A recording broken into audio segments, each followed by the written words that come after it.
ikaw hindi. Ganun kakapangit. Siya lang ang pinaghandaan ko. Shay, pinaiyak si Zaito ayon sa mga fans. At Zaito, nirerespeto ni Shay kaya pinaghandaan.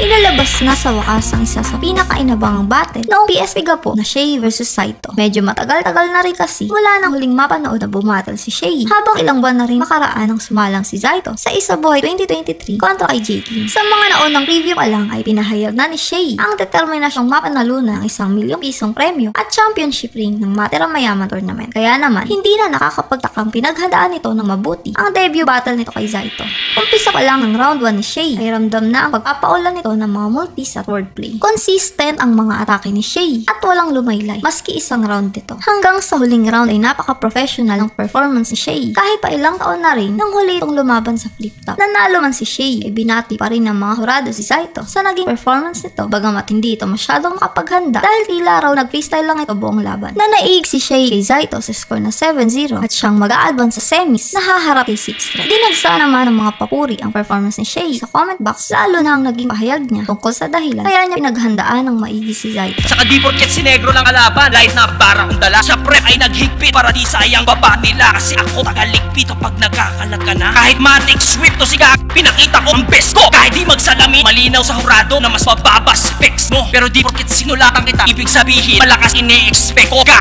Huwag kang feeling yung sining yung nire-respect ko. O nga pala, si Zaito, pare, love na lago to. Siya lang ang pinaghandaan ko ng ganong paghahanda. Kasi nire-respeto ko siya, ayaw ko siyang maliitin. Ganong kalaki respeto ko kay Zaito. So palakpakan natin si Zaito. Hindi naman nakaligtas sa pambabash ang kawalang umanang ng reaksyon ng crowd ng Gapo sa mga baran Shay at tinulugan ang daw ng mga ito. Katwiran naman ng ilan sa mga live audience, 8 PM pa raw ay nakarayo na sila at 4 AM na raw nang magsimula ang battle ni Shay at Zaito kaya tila mga pagod na raw ang mga tao. May ilang komento naman ang nagsabi mukhang natamaan raw ng gusto si Zaito sa personal ni Shay dahil halata raw sa mukha ni Zaito na maiiyak na ito. Pero pinanindigan pa rin ng ina, ikaw hindi.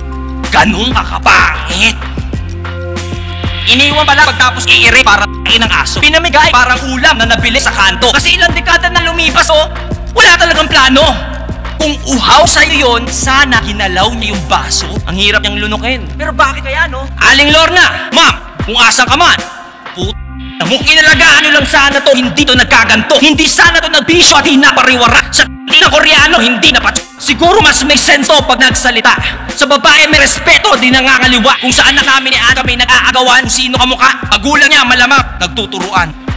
Pero okay lang yan. Joke lang, kaso kahit anong hanap natin, kung tinataguan ka, wala rin. Kung ikaw ba naman yung magulang, kasi ganyan anak mo, ang hirap nga umamin. Huwag ka parehab ka at huwag mo na ulitin. Huwag ka tamad, magsikap ka at sarili payamanin. Huwag ka, magulang mo mismo, ikaw nahahanapin. Sa ibang balitang hip-hop naman, Shernan, sinabing normal lang daw noon sa mga magkakagrupo ang bigayan ng idea kada battle. Sa hindi pa napanood ang video ng aming pagtalakay tungkol dito, i-click lang ang nakikita sa screen.